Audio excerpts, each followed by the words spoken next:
À l'été 1945, le Parti communiste français est le premier parti de France.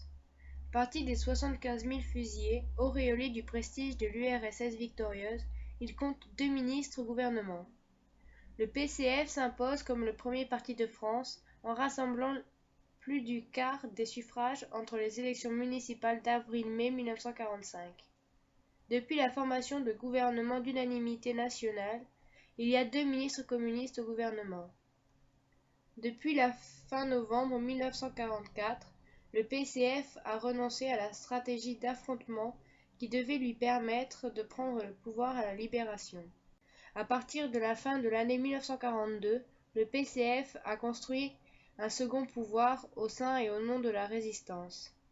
Staline indique à Maurice Thoré la nouvelle politique à suivre puisque le PCF n'est pas assez fort pour prendre le pouvoir immédiatement.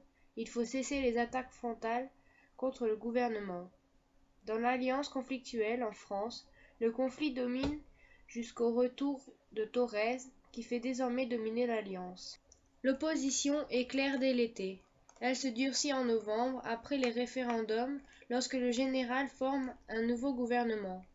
Les communistes posent alors comme condition à leur participation l'attribution à l'un des leurs d'un des 3 grands ministères, Affaires étrangères, Guerre et Intérieur.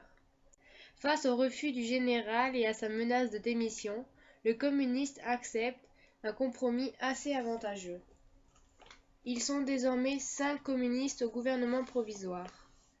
Depuis la capitulation allemande, le PCF a adopté une nouvelle stratégie de prise de pouvoir.